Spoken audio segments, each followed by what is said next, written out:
বিশ্ববাজারে চাহিদার তুলনায় যোগান বেশি থাকায় আগামী ২ বছর অপরিশোধিত তেলের দাম নিম্নমুখী থাকতে পারে। মঙ্গলবার প্রকাশিত শর্ট টার্ম এনার্জি আউটলুক প্রতিবেদনে এ তথ্য জানিয়েছে যুক্তরাষ্ট্রের এনার্জি ইনফরমেশন অ্যাডমিনিস্ট্রেশন ইআইএ।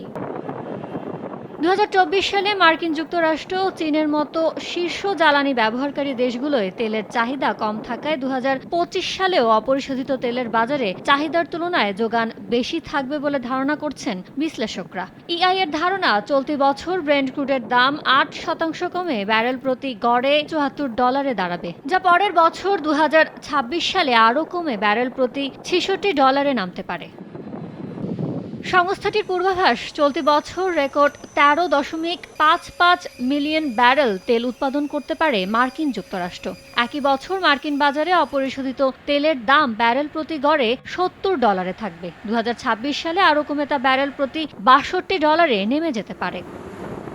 বিশ্বব্যাপী জ্বালানি তেলের উৎপাদন ২০২৫ সালে দৈনিক গড়ে ১০৪.৪ মিলিয়ন ব্যারেল হবে বলে ধারণা করছে সংস্থাটি। আর পেট্রোলিয়াম রফতানিকারক দেশগুলোর সংস্থা ওপেক ও তার মিত্ররা সরবরাহ আরও কমাতে পারে বলে ধারণা করছে ইআইএ। বিপরীতে উৎপাদন বাড়াবে ওপেকের বাইরে থাকা দেশগুলো। এদিকে চলতি বছর বিশ্বব্যাপী দৈনিক গড়ে ১০৪.১ মিলিয়ন ব্যারেল অপরিশোধিত তেলের চাহিদা থাকবে বলে জানিয়েছে মার্কিন সংস্থাটি। ইয়ানুর শিফাত, সময় সংবাদ।